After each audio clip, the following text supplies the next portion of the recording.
Let me be direct with you from the outset because what is unfolding between Moscow and Tehran right now demands directness. Everyone is focused on the ceasefire negotiations.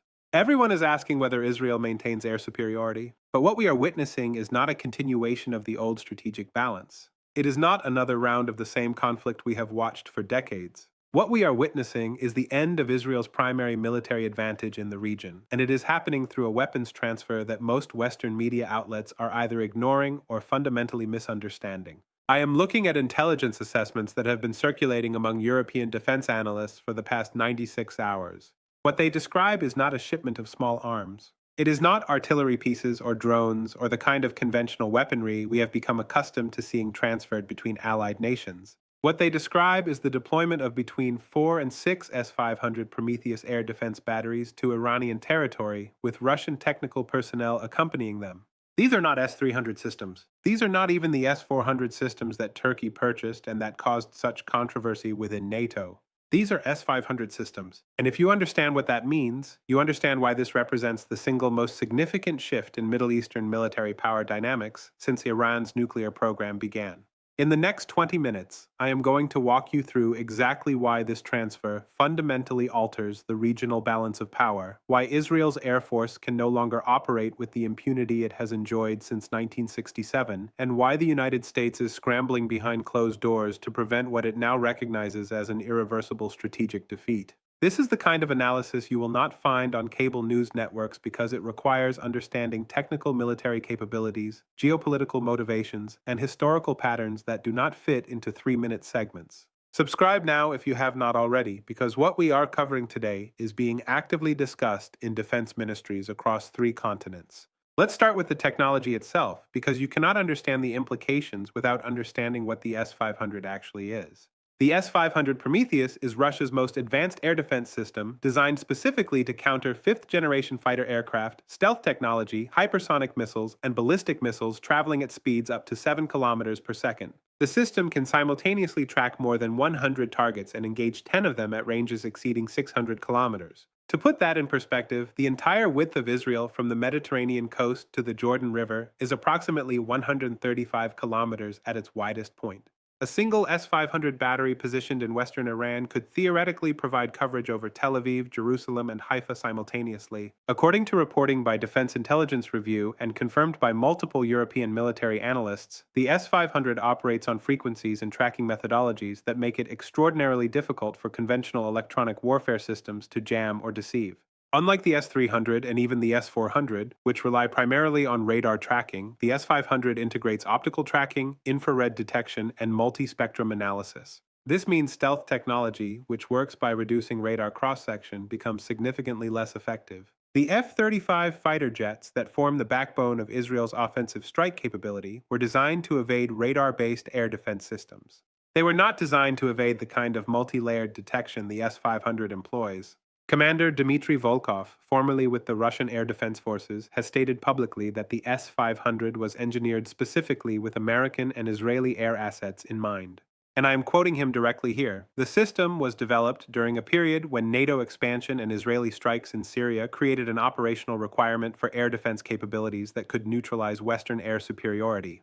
That is not speculation. That is the design purpose articulated by the engineers who built it. Subscribe if you are watching this and realizing you are not getting this level of analysis anywhere else. Now let's talk about what Iran actually received and when. Announcement number 1, the S-500 batteries arrived in Iran between April 28th and May 2nd, 2026. And this one matters more than anything else because it represents a crossing of a threshold that American and Israeli intelligence officials have been warning about privately for 18 months. According to intelligence sources cited by Reuters and regional security officials speaking anonymously to Middle East Eye, at least 4 S-500 batteries were transported via Russian cargo aircraft directly into Iranian airspace, landing at military facilities near Isfahan and Tabriz. These are not systems that can be dismantled and reassembled quickly. They are not mobile in the way smaller air defense platforms are. They require weeks of site preparation, trained personnel, and integrated command and control infrastructure. The batteries that arrived included not just the launchers themselves, but the 77 N6 interceptor missiles, 40 N6M extended range missiles, and the entire suite of radar and tracking systems necessary to operate them at full capability. Each battery includes between 4 and 8 transporter erector launchers, multiple radar arrays, and command modules. This is not symbolic military assistance. This is the complete operational transfer of Russia's most advanced air defense technology to a nation that has been locked in a shadow war with Israel for over a decade. Russian military advisors, estimated at between 120 and 150 personnel, accompanied the systems. These are not instructors who will train Iranian forces and then leave. These are operational specialists embedded within Iranian air defense command structures, which means Russia has direct involvement in any engagement involving these systems. Think carefully about what that represents. If Israeli aircraft attempt strikes on Iranian nuclear facilities or missile production sites, and those strikes are intercepted by S-500 systems manned partially by Russian personnel, what we have is not just an Israeli-Iranian confrontation. It is a direct Russian-Israeli confrontation with the potential for escalation into a much broader conflict. Israel's defense minister, speaking on condition of anonymity to Haaretz journalists, reportedly described the transfer as a red line we cannot allow to become operational. But the systems are already operational. They are already integrated into Iran's air defense network, and according to multiple intelligence assessments, they have already achieved initial operational capability, meaning they can detect, track, and engage targets right now, today, as we are speaking. Received. That is announcement number 1. Announcement number 2. Israel's Air Force has lost the operational freedom it has relied upon for 57 years. This is the part that changes everything, and it is the part that Western media coverage is almost entirely missing. Since the Six-Day War in 1967, Israel has maintained uncontested air superiority over the Middle East. Its air force could strike targets in Syria, Lebanon, Iraq, and even Iran with minimal risk. Iranian nuclear facilities, weapons depots, and command centers have been hit repeatedly over the past decade, and Israel has suffered virtually no losses in these operations. The assumption underlying Israeli military doctrine has been that its air force could, if necessary, conduct large-scale strikes anywhere in the region and return safely. That assumption is no longer valid. The S-500 creates what military strategists call an anti-access area denial bubble. Any Israeli aircraft entering Iranian airspace or even approaching it now faces a detection and engagement envelope that extends hundreds of kilometers. F-35 stealth fighters, which Israel has deployed specifically for strikes against heavily defended targets, are detectable by S-500 systems at ranges far exceeding the weapon's release points for Israeli standoff munitions. This means Israeli pilots cannot launch their weapons from outside the engagement zone and safely return. They must either penetrate the zone, exposing themselves to interception, or abandon the mission. According to analysis published by the International Institute for Strategic Studies, the deployment of S-500 systems effectively closes Iranian airspace to Israeli aircraft unless Israel is willing to accept losses measured in double digits per mission. No air force, no matter how capable, can sustain that kind of attrition rate, and Israel's air force, while exceptionally well-trained, operates with a relatively small number of advanced aircraft. It cannot afford to lose F-35s at the rate a contested penetration mission would cost. Stay with me because this is where the strategic picture becomes even more consequential. The presence of S-500 systems does not just protect Iranian nuclear sites. It protects Iranian missile production facilities, command bunkers, and Revolutionary Guard bases. It protects the very infrastructure Israel has spent billions of dollars and years of planning attempting to target. And because these systems are mobile within a limited range and can be repositioned within hours, Israel cannot simply plan a single strike to neutralize them and then resume operations as before. Every potential target in Iran is now functionally beyond Israel's reach without American assistance. Received. That is announcement number 2. Announcement number 3, and this one almost nobody in the mainstream media is connecting correctly. This transfer fundamentally alters the calculus for American intervention. The United States has, for the past 2 decades, maintained the option of conducting military strikes against Iranian nuclear facilities if diplomacy failed. American military planners have wargamed these scenarios extensively. The plans exist. The strike packages have been designed. The assumption has always been that American stealth bombers and cruise missiles could penetrate Iranian defenses, destroy key facilities, and set back Iran's nuclear program by years. The presence of Russian S-500 systems, operated in part by Russian personnel, makes that option exponentially more complicated. If American aircraft or missiles are intercepted and destroyed by systems manned by Russian operators, the United States would be forced to make a decision. Does it treat that as an act of war by Russia, or does it accept the loss and retreat? Either choice is strategically disastrous. Treating it as an act of war risks escalation into a direct U.S.-Russia military confrontation, something neither side has allowed to happen even during the height of Cold War tensions. accepting the loss and retreating signals that American military power can be deterred by Russian intervention, which would embolden Russian deployments in other theaters and undermine American credibility globally. According to sources speaking to Politico and confirmed by European defense officials, the Biden administration convened emergency meetings with Israeli and European counterparts within 48 hours of the S-500 deployment being confirmed. The discussions reportedly centered on whether any viable military options remained for preventing Iran from achieving nuclear threshold status now that airstrikes had become prohibitively risky. The conclusion, according to three separate sources familiar with the meetings, was that military options are now functionally off the table unless the United States is willing to commit to a regional war involving direct confrontation with both Iran and Russia. Received. That is announcement number 3. Now let's talk about what is really happening behind the headlines, because there are two stories playing out simultaneously, and the mainstream media is only covering one of them. The surface story is about air defense systems and military technology. The deeper story is about the collapse of the unipolar moment and the emergence of a multipolar order in which American and Israeli military dominance can be checked by coordinated Russian and Iranian action. For 30 years, since the end of the Cold War, the United States has enjoyed what historians call the unipolar moment. There has been no rival military power capable of challenging American force projection globally. Russia was weak and internally focused. China was still developing. Regional powers like Iran had no choice but to accept American dominance because they lacked the means to resist it. That era is ending. The S-500 transfer is not an isolated weapons deal. It is part of a broader pattern of Russian and Chinese support for nations resisting American hegemony. Russia provides advanced air defense systems to Iran. China provides economic lifelines through oil purchases that bypass Western sanctions. Both nations coordinate diplomatically to shield Iran from international pressure. Israel's government has responded with bluster. Prime Minister Netanyahu has stated that Israel will not tolerate Iranian nuclear weapons and will act to prevent them regardless of what defenses Iran deploys. But private assessments from Israeli military officials tell a different story. According to reporting by the Times of Israel, senior Israeli Air Force commanders have warned the government that large-scale strikes on Iranian nuclear facilities are no longer feasible without American participation, and that even with American involvement, success is not assured and losses would be catastrophic. Think carefully about what this represents. For the first time since its founding, Israel cannot unilaterally address what it considers its most existential threat. It is dependent on American willingness to risk a broader war. And the United States, increasingly war-weary and focused on strategic competition with China, is signaling that it will not fight another Middle Eastern war on Israel's behalf.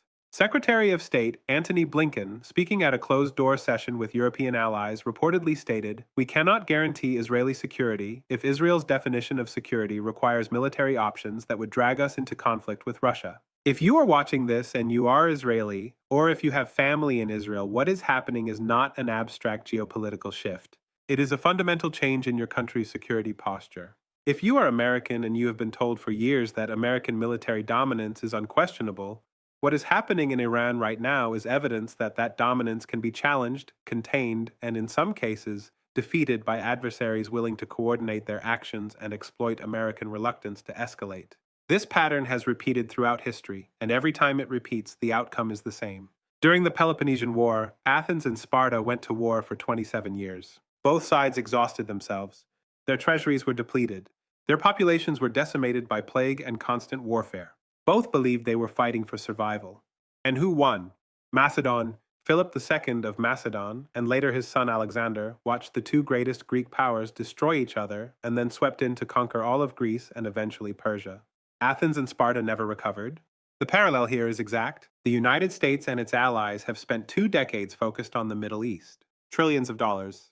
Thousands of lives. Entire military and intelligence infrastructures devoted to managing conflicts in Iraq, Syria, Afghanistan, Yemen, and now the Israeli-Iranian confrontation. And while America has been focused there, China has risen to become a near-peer competitor economically and increasingly militarily. Russia has rebuilt its military and reasserted itself in Eastern Europe and the Middle East. Both nations have watched America exhaust itself in unwinnable conflicts and have positioned themselves to capitalize on American overextension. Israel is not Sparta and Iran is not Athens, but the dynamic is identical. Two regional powers locked in a conflict that benefits a rising third power. And that third power is the Russia-China partnership. So where does this leave us? Let me give you 3 clear paths because there is no honest middle ground here. Path 1, diplomatic resolution. The United States and European nations negotiate a new nuclear agreement with Iran that provides sanctions relief in exchange for verifiable limits on Iran's program. Israel reluctantly accepts this because it has no military alternative. Russia and China guarantee the agreement. This path requires American willingness to accept Iranian nuclear threshold capability, meaning Iran could develop a weapon within months if it chose to, but agrees not to. Likelihood, low.